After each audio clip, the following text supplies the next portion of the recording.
1 yoshli bolajonim katta odamcha bo'lib endi bog'chaga chiqadilar. Bog'chadan bizga shunaqa so'michka berishdi. Raspakovka chek qilamiz, sababi ichida nimadirlar bor. Koreyada bog'cha uchun ancha oldindan o'chirt olish kerak ekan. Sababi bitta bog'cha oyi bir nechta bolalarga qaramaydi. Misol uchun 1 yoshli bolalarga bitta bog'cha oyi 2 ta yoki 3 taga qarar ekan xolos. Biz O'zbekistonga ketishimizdan oldin, ya'ni hozirgi vaqtdan 3 oy oldin o'chirt olgandik. O'chirtimiz kelib qoldi, lekin o'chirt kelish ehtimoli juda ham past edi. Chunki kecha o'chirt olgandik. Bu yerda qanaqadir dokumentlar, mana bunaqa narsa chiqdi ichidan.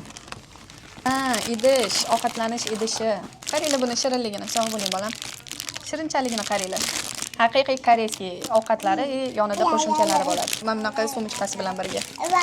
Boshqa zamoqlardan hech narsa chiqmadi. Ichidagi faqat shu ekan, lekin hozircha u bizga kerak bo'lmaydi, sababi bolam endigina 1 yosh, unaqa katta porsiyadagi ovqatlarni yemaydi. So'michkaga alohida baho berib ketaylik.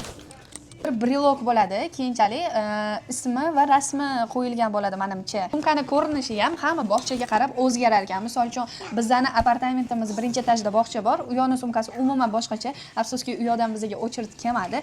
To'g'rimizdagi apartamentni bog'chasiga beryapmiz biz. U yoqning sumkasi mana shunaqa ekan.